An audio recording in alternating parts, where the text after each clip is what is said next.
Welcome. This is the first episode of a joint podcast between Marks & Clerk and Future Fashion Factory.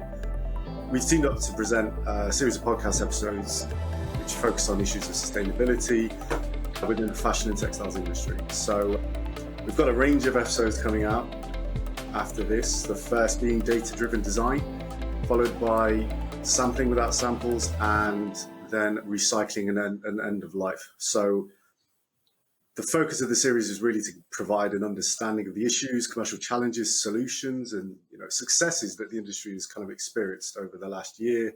This year being particularly difficult, so it's interesting to see what people's perspectives are and what they've taken away from this. So our speakers across the whole series will range from kind of academics, industry partners, and lawyers who regularly provide advice within this kind of sector.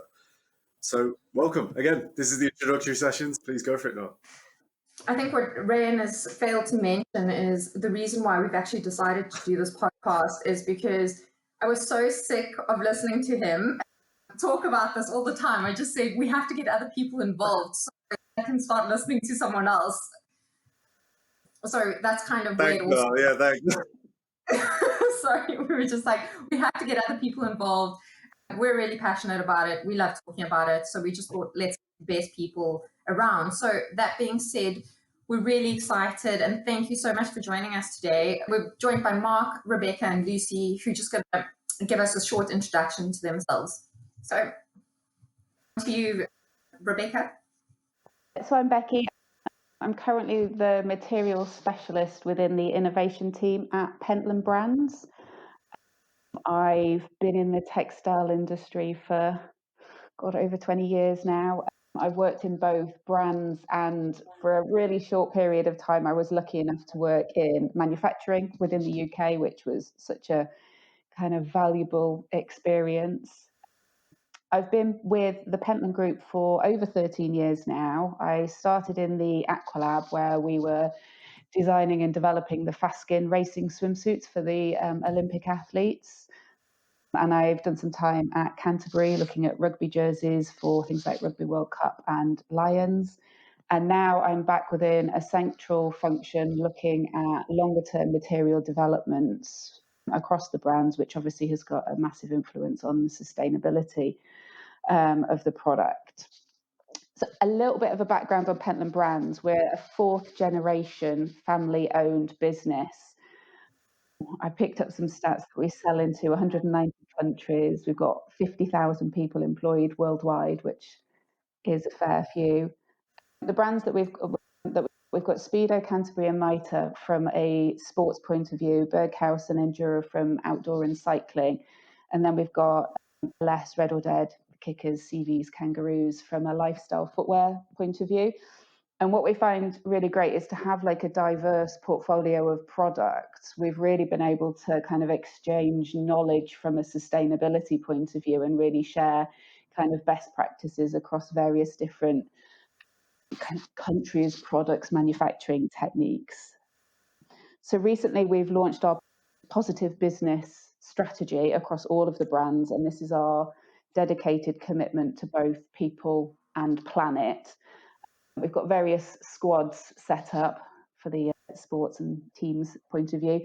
We've got diversity and inclusion, environment and sustainability, and then charity as well.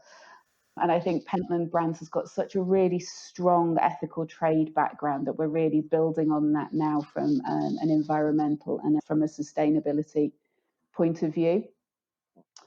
I think my kind of first foray into sustainability was about 2006, 2007, and I did a One Earth collection for the outdoor retailer Millets. And it was back at a time where sustainability was a bit of a trend, a bit of a theme. So all of the garments in the range were kind of very earthy tones, very natural colours, and kind of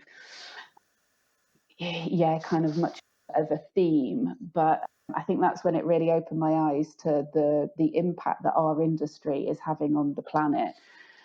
And for me, it's one of those things that you can't unsee what you've been learning. And so that was my real kind of pivotal moment from me to really try and reduce the impact from the way in which I develop materials or source materials.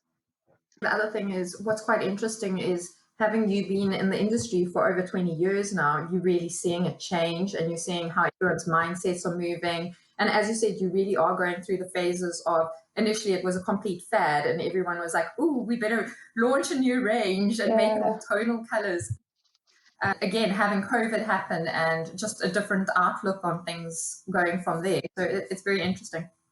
Yeah, definitely. It was, at that time it was a trend, and now it's thankfully coming round to being a necessity. In some ways, I'm really looking forward to it not being a thing going forward, that actually this is just how we develop materials. I mean, we're a long way from that yet, but I'm looking forward to sustainability almost not being a topic. It's just something that this is how materials are created. And I think sitting in the innovation team kind of allows me to almost look a little bit further forward. And, I've not got that seasonal pressure of taking something quickly off a shelf. The way in which we develop the materials is right from scratch, so we can build sustainability all the way through that product. Sure. And it's kind of about the education, the facts, and kind of almost like reconnecting the consumer with the reality on how these products are made and how we're currently consuming products as well. So for me, it's massively about education, which is really interesting. Yeah. Learn something new about sustainability all the time. Thanks for that, Becky. Lucy, please, introduce yourself and kind of give us a bit of, tell us what sustainability means to you. So my name is Lucy Blackley and I'm the founder and CEO of Bombix PLM. Bombix PLM is a software solution for product lifecycle management that started with the apparel industry, and we are now expanding into other areas. How I got into what I would call tech for good is through looking at sustainability from a people perspective initially. Obviously, the planet part is incredibly important, but it can't go anywhere without people. And I think for me, the industry is incredibly overworked. And I was finding that I was in my job as a garment technologist, which eventually I worked through my career to head up product development for a leading European e-commerce brand. And what I was finding is that sometimes within the industry, I would start at 7 a.m. and I wouldn't finish till 1 or 2 a.m. the next day. And it just wasn't sustainable to be able to work like that constantly. And just seeing the people around me kind of, we are a hardworking industry. We really love what we do. But you almost become numb to the problems around you. You're just working and you want to reach your targets and you want to get the job done as quick as possible to reduce delays. But that kind of work ethic leads to burnout and how people can't really sustain that way of working. So I wanted to create technology that can support people with working on the product and allowing them to have some technology assistant to reduce their administrative tasks so they can actually focus on innovation to then work on sustainability. So, I've seen some horror stories on site within factories. And I just think, if we can be kinder to our people and promote a way of working that allows them to start thinking of actually what's happening around them. And then, we'll be able to start focusing on the planet. If we look after our people, they will then look after the planet. And then out of that will come profit. It's always going to be people, planet, profit. And I think it's very powerful to do it in that order. Yeah, it's interesting to see already. We're seeing kind of two, albeit very, very close and similar understandings and focuses on sustainability. Like both of you, Becky and yourself, Lucy, almost already we're seeing two different emphases from what you have a particular personal focus on and with regard to sustainability. So this is kind of why this discussion, this topic is so broad ranging, right? Because to everybody, it kind of means a bit of a different thing. So and Mark, finally, so please introduce yourself, Mark, and tell us what sustainability means to you. Yeah, thanks. So my name is Mark Sumner. I'm a lecturer at the University of Leeds in the UK, and I've been involved in textiles since 92, I think it is 1992.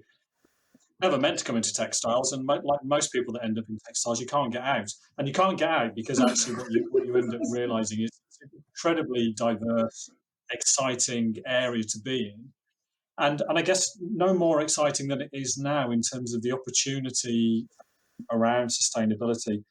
And a bit like Rebecca, I remember developing my first organic yoga outfits when I was working for a major retailer in the UK, and it was brilliant in terms of minimizing its impact on the environment. It was a terrible garment to wear. It was scratchy. It was really rigid.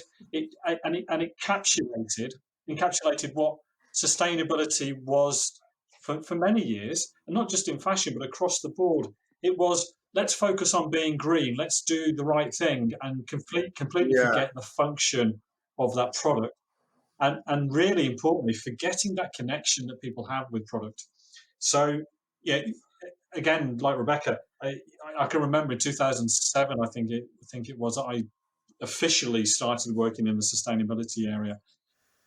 And my goal was to make my job redundant. Because for many years, and it's still the case with many organisations, sustainability is seen as being something separate and different to the rest of the business. We make all the decisions, we go through this process of product development, we create relationships with suppliers and our customers, and then we go, let's also be sustainable as well. Let's have that discussion as a side discussion. And actually, I think what we're seeing now with those very progressive organisations is they're now talking about profit, they're talking about volume sales, they're talking about marketing, and in the same conversation, they're talking about sustainability, not as an add-on, not as the last thing on the list, but as part of that business decision-making process. And I think only when businesses actually get to that point can we actually say that we're moving in the right direction for a sustainable industry.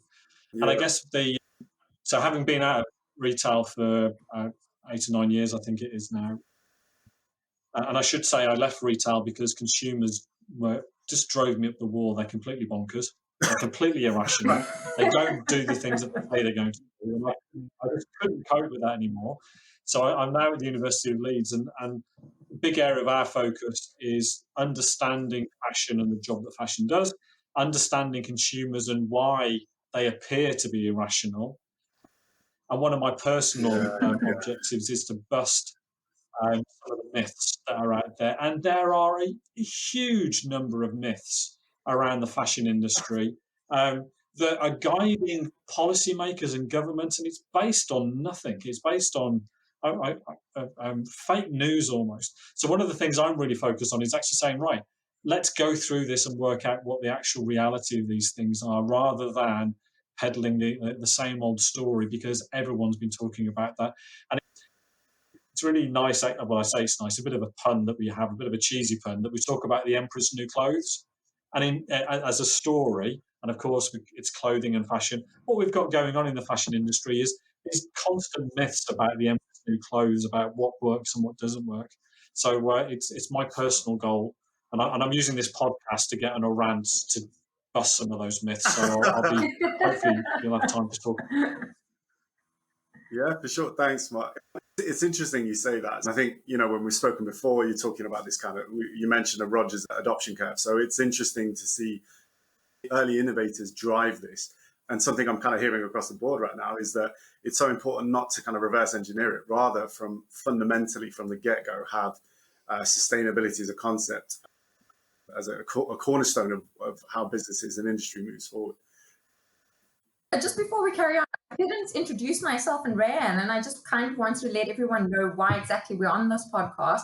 So in the whole conversation of sustainability, Rayan and I are both involved in the intellectual property aspects of sustainability, if we can call it that, in terms of Rayan's an IP solicitor, while I'm a qualified South African trademark attorney and lawyer who's now requalifying here in the UK. And obviously we deal with brands on a daily basis. I'm with them straight from the beginning when they're looking at building their brand, looking to protect the trademarks, making sure that they can use it, And obviously, it's at that core moment that when they should, as Mark said, they should be discussing sustainability right at the beginning. Likewise, they should really be looking at what they're going to do long term with the brand. And number one, let's make it sustainable. Two, make sure you protect all your branding, make sure you've looked after your trademarks and etc. And with that, I mean, Rayan, you can comment a bit more on that side, but Rayan deals with different clients, making sure that they've just got all their legal ducks in a row before they move any further, and just making sure everything's correct before you carry on. So that is important to know. You know, like mapping your supply chain out, even from a kind of contractual perspective, just being understanding and having that transparency throughout your supply chain. These are things that there are kind of contractual methods to do that, as well as very commercial decisions. So I think, you know, holistically, there's quite a few different perspectives for us on viewing the kind of industry and solutions to that as well, and possible support mechanisms. This kind of leads us into our next question, which is basically about, and I think this is where it really hits home for me and Rayan, is that, as you guys were saying earlier, but how do you think sustainability will ever actually happen in the fashion sector? Is it even a possibility, or is it just a lovely thing that we talk about? But is it ever going to materialize, and is it ever going to come around? And is this just going to be something that businesses don't think of as a secondary step, but actually start thinking about right in the beginning? And I think this is from my perspective, and I'm just going to kick off this argument where I would say, yes, I do think it's possible, but you really need to realign that with commercial needs of industry as well. So, for example, at the end of the day, it's still a business and industry is still out there to make money. So when we can try and align those two ideals, that is for me when we would eventually reach sustainability. And how you can do that, there's very many different angles of doing that and very different aspects to look at. But I think the main thing is if we can use, I mean, we've got a further podcast coming on, which is talking about data they're using in the industry at the moment, which is obviously with that data, it's making sure that people in industry can just make sure that they're not producing in excess, they're producing the right quantities, the manner in which they're producing things are done more efficiently. And I believe that can make a true difference, because ultimately that results in more efficient practices, which means more profits for businesses. But at the same time, sustainability is the byproduct of that.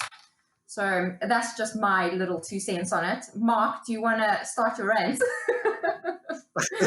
When we think about the fashion industry, it's a cultural phenomenon. It's huge in terms of the scale and scope of it. It has to be more sustainable in the future. And for those brands and organisations who are sitting there thinking, well, this is just a fad, this is just a bit of greenwashing, I don't need to do this.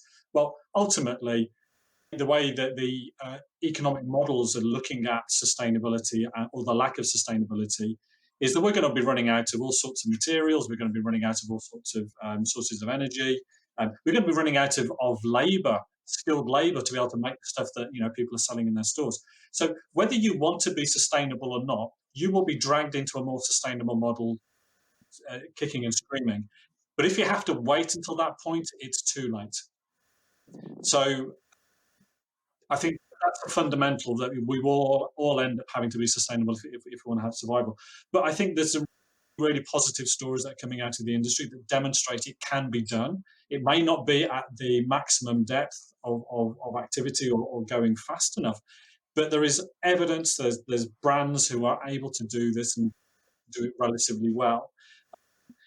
The challenge that I see is that because the industry is so diverse and because there is a lack of governance around the way that the industry works, and bearing in mind what we're talking about here is an industry that crosses national borders, and therefore all sorts of different issues around sovereign law and governance around a supply chain that could involve cotton from Senegal going into Pakistan to be spun into a yarn that then goes to China to create a fabric that then goes to Sri Lanka that then comes into the UK.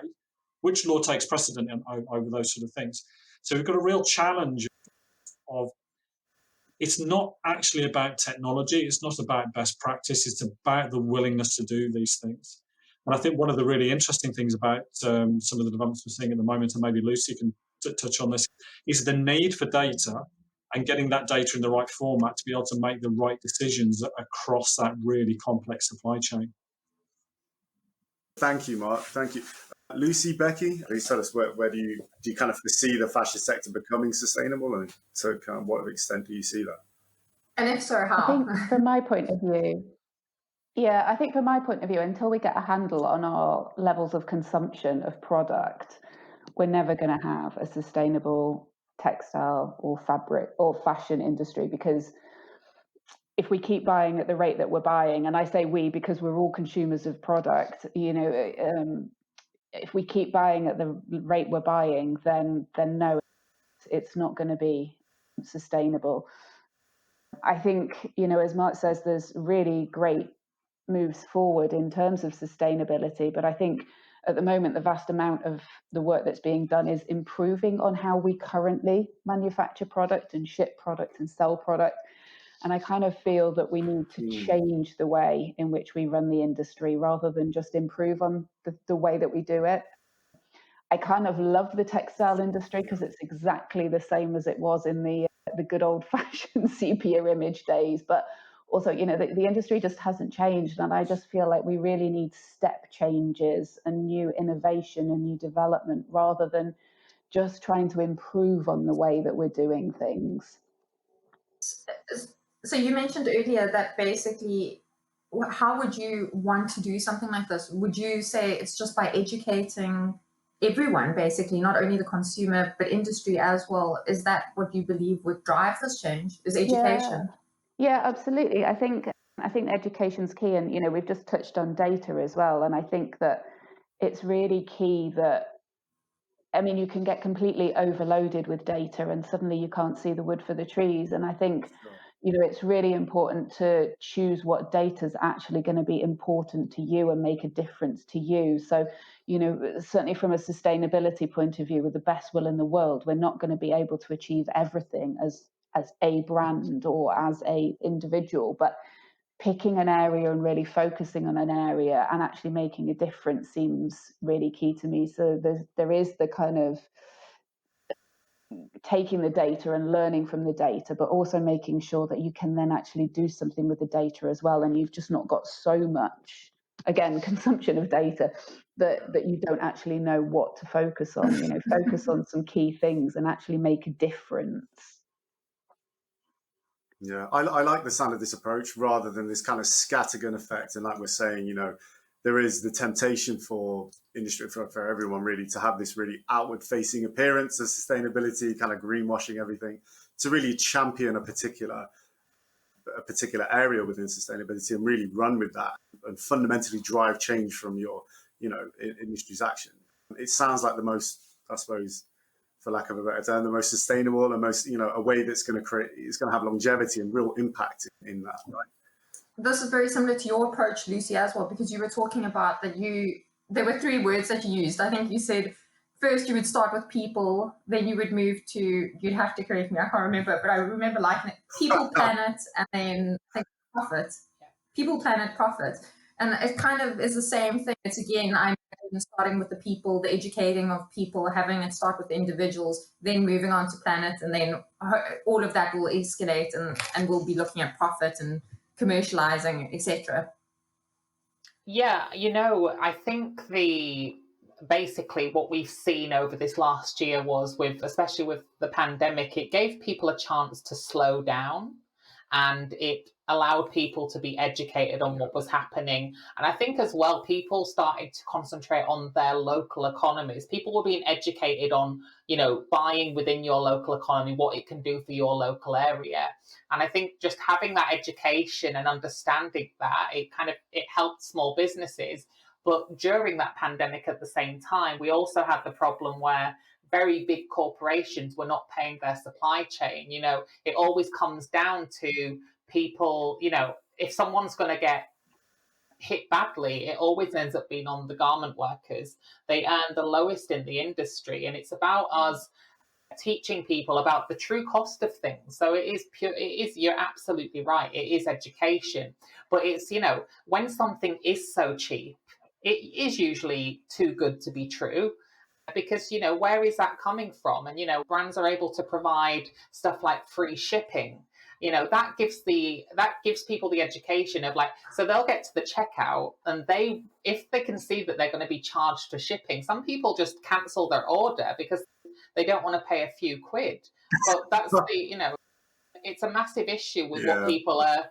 But the thing is, that is changing. I've seen some brands now starting to put in costs for shipping and returns, and it makes people buy more selectively. I think sometimes as well, the algorithms are messed up through how we purchase things and the data that's provided. Obviously, there will be places where the returns are recorded, but how do we calculate what we actually need? And, we need to work in a way where smaller quantities are being produced and they are sustainable. But to go back to your original question, I do think we will have a sustainable industry, a more sustainable industry. I think it will not be in our lifetime that it's fully sustainable, but I think that's with everything. We've seen the shift now to cars going electric, and I think that it will be our industry's turn to educate people on the power of sustainability, working with people to really educate them on what they need to do to be more sustainable and how they can play their part as a consumer.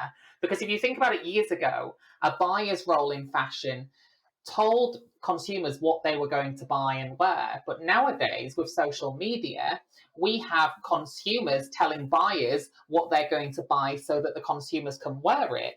And there's just a different shift now. It is all about the consumer. The consumer is controlling everything. And actually, it's the consumer that's controlling sustainability.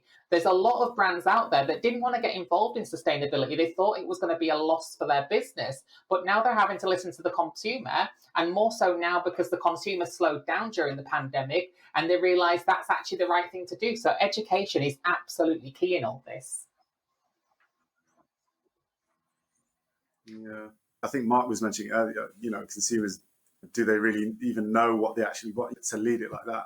But I also think it's interesting you mentioned like electric cars, and if you look at that whole industry, it starts out from suboptimal. They're utilizing pre-existing models of cars and trying to re-engineer them, and now it's gone through to from design. By design, these are electric. By design, these are more, I suppose, eco-friendly and whatnot. And the same should be said for the textile and fashion industry. By design, it should be, rather than trying to work backwards and try to fit it in where it's convenient. Fundamentally, by design, driving forward sustainability from the outset.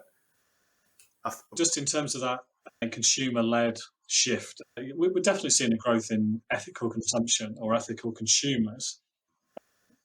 But fundamentally, the scale and impact of that is always overstated.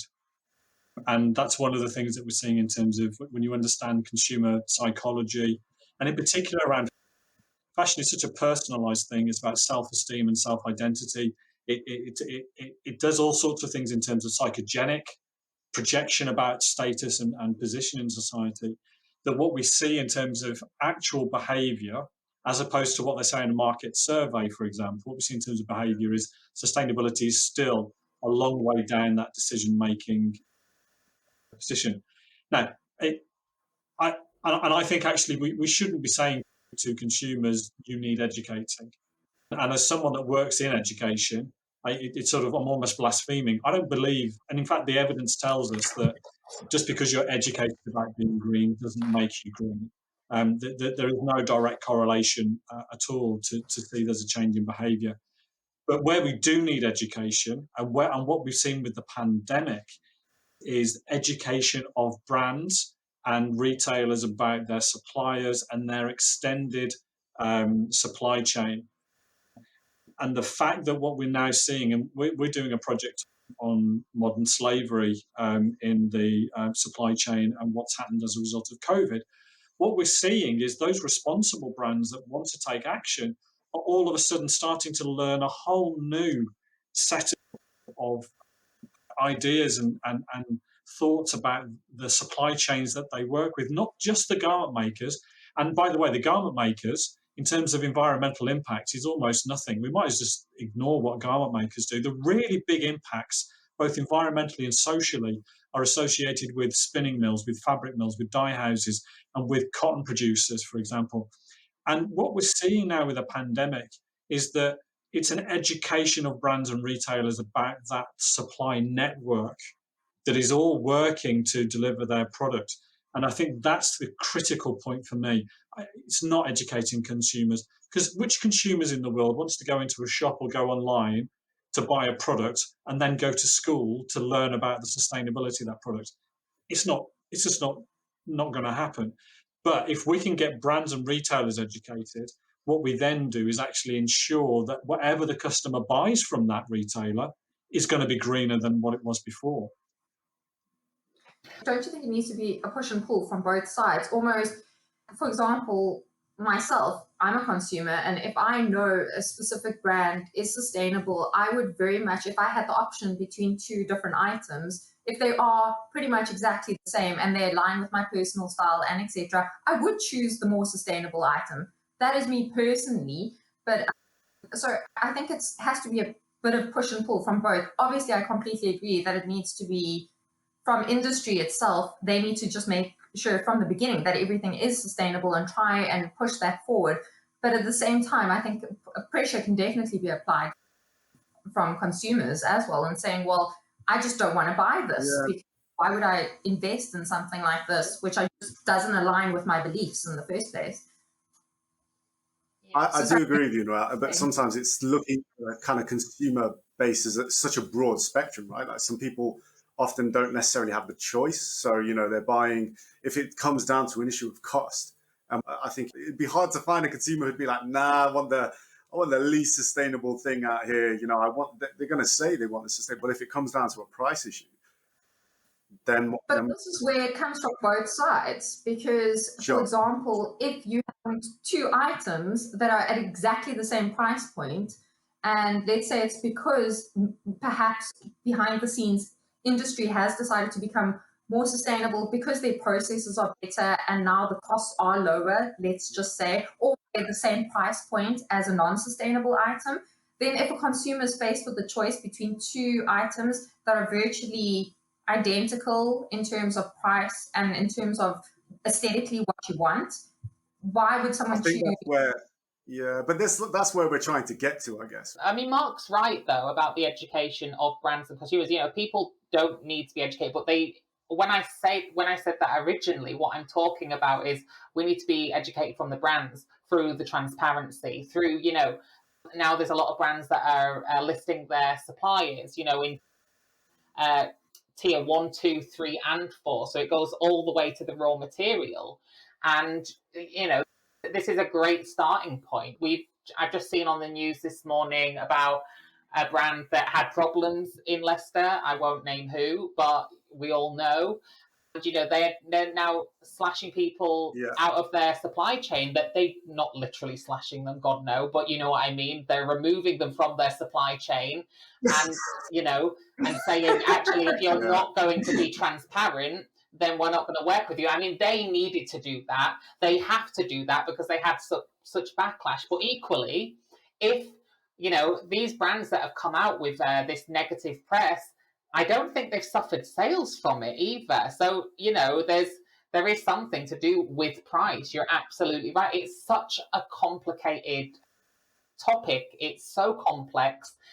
Like you just said about the price thing, some people can't afford that. And so some of these brands exist to serve those people that then want, they can finally afford several things in one shopping spree. But again, that is teaching them about, well, do they need that? The only way that we're ever going to get to that is from brands being educated, like Mark said, about, do we actually need to produce that much stuff? But equally, it's about manufacturers.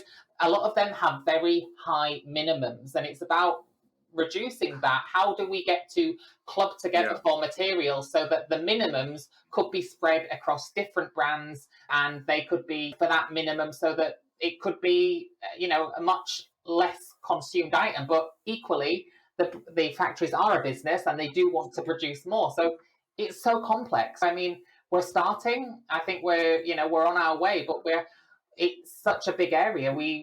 It's going to take absolutely years, decades to even get. We're moving into the right direction, but to actually get there, it's going to take years.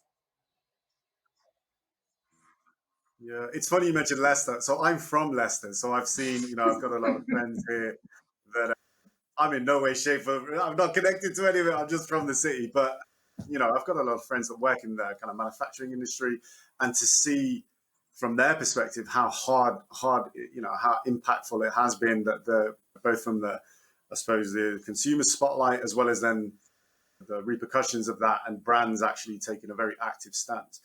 Like, there has certainly been like huge, I would call it a cultural change, as well as a change in practices here, I suppose, in Leicester. So it's interesting to see. You can be as cynical as you want as to why these actions are now being taken, but ultimately it's happening, and that is fundamentally important, right? I think it's really interesting. Just talking about Leicester for a moment, and I'm not drawing out Leicester as a particularly worse case than anywhere else. There's issues of slave labour across the globe, whether it's to do with fashion or whether it's to do with other industries. But what I find really interesting about the situation in Leicester, because this was highlighted at a environmental audit committee at Houses of Parliament a couple of years ago, and politicians were sitting there. So this is post 2015, after the Modern Slavery Act had been put on the books. So this is in 2019, and politicians were sitting there saying, I don't understand how we can have issues of modern slavery going on in Leicester. Why isn't someone doing something about this? And the response to those MPs was, you've created a law that is a really good step forward in terms of managing modern slavery, but it's not good enough to actually resolve and eradicate modern slavery in the UK. And we had to push it back to the politicians and say, you cannot we shouldn't be relying on businesses to implement legislation. That has to be done through the right authorities. And what we've got at the moment is we've got what is a reasonable law in terms of the Modern Slavery Act of 2015, but a government that's not willing to put the structure behind it to actually say where there is bad practice going on, it is dealt with by the law. Because at the moment, what the government is saying is, we created this law, we want it to be policed by the brands themselves. So that's, the poacher managing their own sort of environment. And to me, that seems crazy. And that is just one very small part of the fashion industry. We need to be thinking about the Modern Slavery Act and dealing with ethical issues beyond the United Kingdom, in places like India and Pakistan and Sri Lanka. And of course, what we've got going on at the moment is the really big challenge around what's happening in China as the largest producer of cotton in the world. Cotton produced potentially through very draconian positions around ethnic cleansing, for example. Sure. Yeah. And again, the brands are being told that they should be doing something about it, when this is actually something that has to be dealt with by governments. But the brands, and many of them are trying to do the right thing, actually. And I've read in the news today that H&M have taken action against what's going on in China. And as a result of that, the Chinese authorities are now saying, H&M, we don't want you in our country selling your product. So, it's a hiding to nothing on this front. So, there's absolutely fingers need to be pointed within the industry to do things differently. But some of these structural issues that we're facing are beyond fashion, and actually the politicians and lawmakers have to step up to the plate and come up with something that actually can help. I think it's interesting to see in this regard, when you're talking about, well, these are social issues being brought about and driven really by, by people, right? So it's funny that awareness of these issues, like you mentioned, in manufacturing and modern slavery, and that is actually social awareness is really driving this. And to hear about H&M, that's great in terms of their response. It's great to see these things actually taking form and people actually taking steps towards it. So it's encouraging to see, and hopeful for the future. Yeah. If there's one thing we've definitely covered in today's podcast, is just how broad and how wide the issue of sustainability is, in terms of you're looking at, from the people to the planet to profit. So it's just about at the end of the day, I really just think it's about a balance of everything coming together. And that's perhaps what would eventually result in sustainability being something around for years to come. But whether or not that's going to happen in our lifetimes, as you said, who knows? So I think we're pretty much at the end of the podcast. And we just want to hear a couple of last words from everyone in closing. And from Rayan and myself, we just want to say big thank you to all three of you. Thank you so much for coming on and having a chat to us. And hopefully, if we have a season 2, we're definitely going to get you guys back. Mark, you can do your big rant thing if you haven't had a big enough one yet. I'm so glad this went. I was saying I'm so glad this went first time and we had no technical issues behind the scene. It was smooth. It was a flawless, entering into this podcast. So great. For the people listening who don't have any background on this, our first attempt at running this podcast did not go that well. We had IT issues. I had IT issues and everything just didn't go as smoothly as planned. But it seems like we're finally getting there. So only up and onwards and bigger things to come. So Becky, do you just want to end off and give us 1 or 2 lines about concluding for today? Gosh, yeah.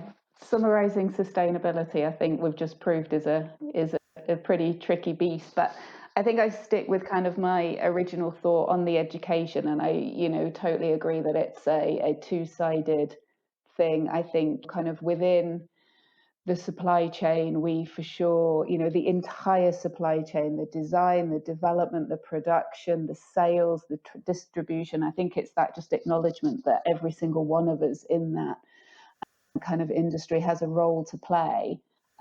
And then I guess from the other side, I still think there's promoting or kind of narrowing the disconnect that we've currently got in terms of knowing how our clothes are made. It's so easy to just kind of forget everything, click on something, and you've got, a new item of clothing with you the next day. So for me, the connection of putting the consumer back with how products are made, because at the end of the day, the supply chain is people. It's not a computer. The supply chain is made up of people. So I think really kind of instilling that connection between actually how product is made and doing our bit to influence it. Sure. Thanks, Becky. Lucy? I completely agree with Becky. I think it's, like she said, it is about people. And I think it's about, we are the people that have created this problem for the planet, and we should be able to reverse that and start now with that to ensure the recovery of the planet. But also just, I think a lot of people with sustainability, they focus completely on materials and the production of materials, but a lot of people forget people are an absolute huge part of that. And Mark, your final words? Yeah, I endorse what both Lucy and Rebecca said. I think, there's the importance of the fashion industry in terms of it's providing at least 300 million jobs around the world. And if we just, we're in a position where we just say, right, just turn it off, the unintended consequence of that is we're putting people right back into poverty at a grand scale, beyond the pandemic in many ways, potentially. So the challenge for us is how we deliver to the consumer what they want, when they want, because it's almost impossible to stop that demand and that need. So it's about how we meet that need while still balancing up the fact that the fashion industry can provide good jobs for workers in the supply chain, but do it in a way that decouples it from those negative impacts on the environment around carbon, water, and chemical use, for example, and also protects workers from issues of modern slavery. And I think there's no choice. The industry has got to change, and it's got to change quickly. And what we're looking at here is we're looking for innovative people. We're looking for people who can really look at that problem and come up with new solutions that deliver what the consumer wants, but does it in a different way. And that's what we should be promoting here. It should be about promotion of innovation. It should be promotion of how we can actually build on the information that we're gathering from the sort of industry to get it to work in a far better way, and not be talking about getting rid of fashion or turning off fast fashion. I don't think that is a particularly constructive approach. It's let's look at that innovation and see if we can work our way through to a better way of doing it.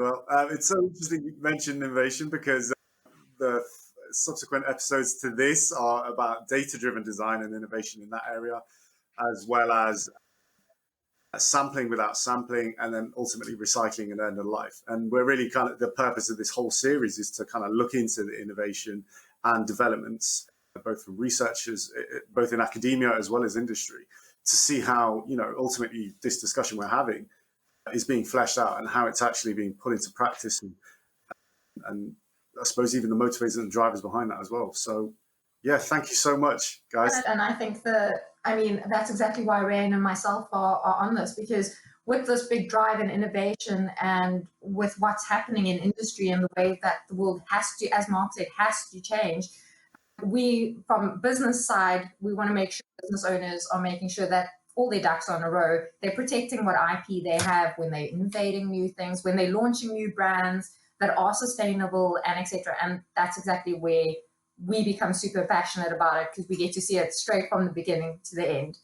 So thanks so much to everyone for taking part, and thanks for your comments. Rand, do you have any final words? No, that's it. Just to reiterate, thank you so much for your time, and yeah, thank you for your input.